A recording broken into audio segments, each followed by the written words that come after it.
How do sourcing decisions impact global trade compliance? There's many factors that can be an impact. One of them is the country of origin. That really does play an important role in the duty rates and the overall compliance programs and requirements. And so that sourcing decision is probably one of the biggest impacts, is where it's coming from will have a downstream impact on everything else. Supplier information also plays a really important role in the overall qualification and documentation activities. And so being able to get access to all the supplier information down to just name, address as basic, but all the way down to understanding what their inside processes are, what they look like internally, can have an impact on trade.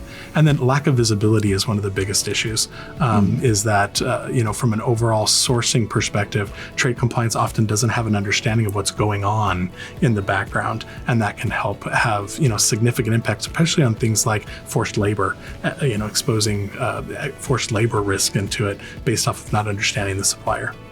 So where do procurement teams most often encounter challenges? For them, they just have incomplete data. So the supplier maybe has not provided a full set of documents or full set of information. There might be inaccuracies in that documentation that can, cause problems for them to help the trade compliance group, right?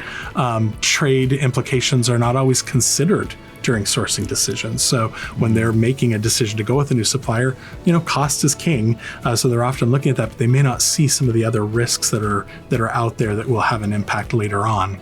And then access to data when requesting it. Oftentimes suppliers are unwilling to give the level of information that trade compliance professionals need in order to do their job. So what helps procurement teams make better sourcing decisions?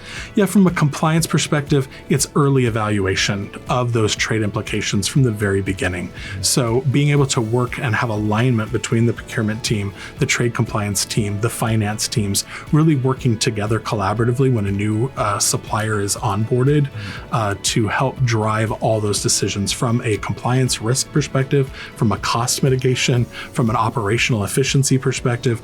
Working together can help lower those risks significantly. And then also contractual language becomes really important. If you have things under forced labor, there's a requirement to sometimes get down to where the cotton was grown that goes into the thread that goes into the final garment, right? So with that in mind, having a contractual obligation that supplier will provide that information to you when requested is very helpful, because otherwise they can just say, I don't have to. But if they're bound contractually, it definitely helps in the overall process.